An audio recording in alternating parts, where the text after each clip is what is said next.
At 22:17 local time, 3 United States Air Force B-1B Lancers tore north across the black surface of the Persian Gulf, their silhouettes invisible against the night, their presence known only to the sensors hunting them. For 2 weeks, the coalition had systematically dismantled Iran's military infrastructure, airfields reduced to rubble, radar sites silenced, missile batteries erased. And yet, one place had been left untouched: Car Island. It wasn't an oversight. It was deliberate. Car Island handled nearly 90% of Iran's crude oil exports. Destroying it outright would have ignited more than fuel, it would have ignited the global economy. So the mission was precise: eliminate the military targets, leave the enough intact. A surgical strike in the middle of a minefield of consequences. So far, the approach had been routine. That would change in seconds. Somewhere on the island's northern shore, hidden beneath concrete and earth, an Iranian GPS jammer came alive. Invisible, silent, and devastatingly effective. It didn't destroy weapons. It poisoned them. Inside the lead bomber, callsign Packer 61, the weapons officer leaned closer to his display. For the past hour, the bomb solutions had been perfect, tight clusters, single-digit accuracy, every trajectory predictable. Now, they were drifting. 1 meter. 3. 7. He reset the alignment. 12 meters. And widening. On most targets, that deviation would mean nothing. Here, it meant everything. 12 meters could be the difference between destroying a hardened cruise missile bunker or punching straight through the wall of a crude oil storage tank. One mistake, and the island would burn. He pulled up the electronic warfare display. There it was. GPS interference radiating from the island's northern edge. Strong. Getting stronger. 9 minutes to release. The strike lead didn't hesitate. Pushed the Black Aces forward. 2F, A-18 Super Hornets from VFA 4-1 were already in the air, flying suppression escort just south of the bomber's track. Their mission changed instantly. Find the jammer. Destroy it.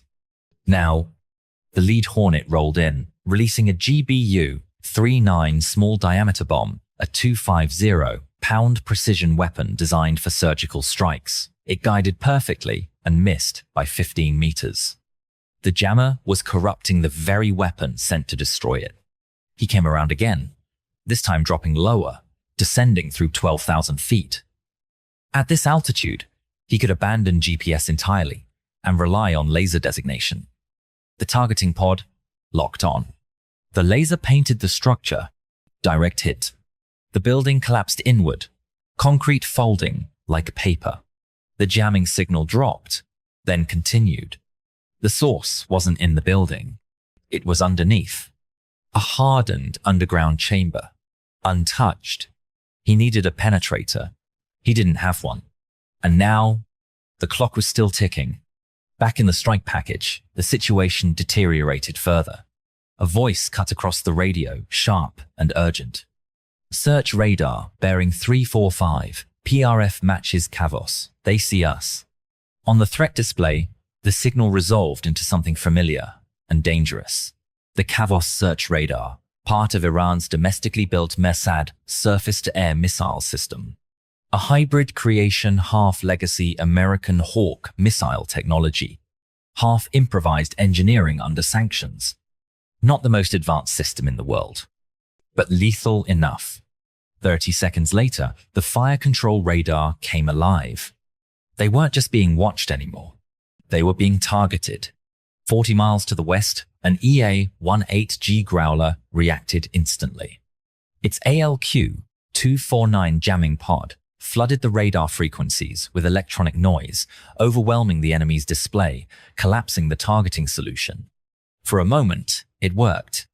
Then, the Iranian commander switched tactics. Electro-optical tracking. No radar. No emissions. Just a camera, staring into the night sky. And there, at altitude, the bombers betrayed themselves. 4 massive engines on each aircraft, glowing hot against the cold upper atmosphere, bright as cigarettes in the dark. The commander didn't need radar anymore. He just needed to look up. Inside Packer 61, the weapons officer checked his displays again and froze. The Hornets. They weren't where they were supposed to be. Their assigned corridor was 2 miles south of the bomber track. But they had drifted. They were now directly beneath the bomber's release path. And the bombers were seconds from dropping. Cleared hot. 12 GBU, 3-8 JDAMs fell away from Packer 61, arcing down through the darkness, each one guided by compromised GPS data. 3 seconds later, the updated positions flashed onto the screen. 2 friendly aircraft, directly under the falling bombs. Chester flight, break south, friendlies in the fall line, break south now. The Hornet pilot didn't process the words. He processed the tone. 6 Gs slammed into the aircraft as he yanked it south, instinct overriding everything else. 4 seconds later, 12 500 pound bombs sliced through the airspace they had just occupied. 4 seconds. That was the margin between a routine strike and a catastrophic friendly fire incident. The Hornet scattered south, 10 miles in seconds. And just like that, the suppression element was gone. 1 jammer, 1 underground room, and the entire strike package was unraveling. Back in Packer 61, the weapons officer made a decision. 2 targets, 1 solution. The Mersad launcher and a communications facility 400 meters north, flagged as the jammer's true control node. Destroy both within a 5-second window or fix nothing. He selected a different weapon, a JASSM cruise missile. 2,200 pounds of precision, designed to think for itself. No GPS, no radar emissions. Invisible. He released. The missile dropped away, then ignited, skimming just 50 feet above the surface of the Gulf, racing toward the island at near sonic speed. It threaded between coastal sensors, hugging the water like a submarine. 12 kilometers out, its infrared seeker came alive. 3 seconds later, it found its target. The Mersad launcher erupted in a chain of explosions, 9 missiles detonating in rapid succession, lighting up the hillside like a stadium. But the destruction came with consequences. Burning propellant began spilling downhill toward the crude oil storage fields.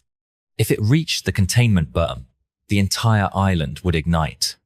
And still, the jammer was active. At 22:29, Packer 62 rolled in. Below, anti-aircraft batteries opened fire. But this wasn't random fire. This was precise.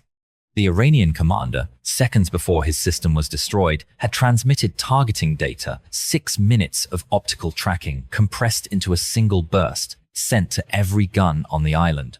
Now, the gunners knew exactly where to aim. Tracers burst at altitude, bracketing the bomber. For 18 seconds, Packer 62 had to fly straight and level, no evasive maneuvers, no deviation, while releasing its payload. 18 seconds.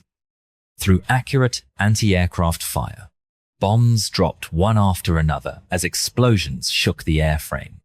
Near misses. All of them. But getting closer. 18 seconds that felt like an eternity. Then, finally, bombs away. The pilot broke hard, diving away from the engagement zone. Below, the fire still crept toward the oil. And then, a new threat. 2 Iranian patrol boats burst from the harbor, engines screaming, carrying naval mines toward the tanker channel. No Hornets overhead. 7 minutes to intercept. If those mines were deployed, the channel would close, oil exports would stop, the mission would fail. But first, another target. A mine storage bunker on the island's eastern shore, packed with explosives, too dangerous for a standard strike. The solution was counterintuitive. Use the biggest bomb. 2 2,000-pound penetrators slammed through the roof, burying themselves deep before detonating. The bunker collapsed inward, sealing the mines beneath tons of rubble. No secondary explosions, No damage to the pipeline nearby. Sometimes, the most destructive weapon is the safest choice. Meanwhile, the Hornets raced back north. They arrived just in time to catch 5 boats still tied to the pier. Precision strikes reduced them to wreckage in under a minute. But 2 had already escaped. The pilots dropped to 12,000 feet into the heart of anti-aircraft range. Tracers reached for them now. Explosions rocked the air around them. The lead pilot locked his targeting pod onto the first boat. Steady. No maneuvering. One mistake, and the bomb would miss. The laser held. Release. Impact. The boat disintegrated at full speed. The second tried to escape into shallow water. The wingman cut inside, took the risk, and fired. Another direct hit. Both boats destroyed. Back over the island, the final bomber completed its run. Targets disappeared one by one. Control towers, barracks, communications nodes, all erased in controlled destruction. And on the hillside, the fire reached the containment berm and stopped. 30 million barrels of crude oil remained untouched. The mission was complete. The military targets were gone. The Enough still stood. And as the smoke drifted into the night sky, far to the southeast, a new presence approached. A U.S. amphibious assault ship cutting through the Gulf with 2,200 Marines and a squadron of F-35Bs. The next phase had already begun. The war wasn't over. Not even close. Not even close.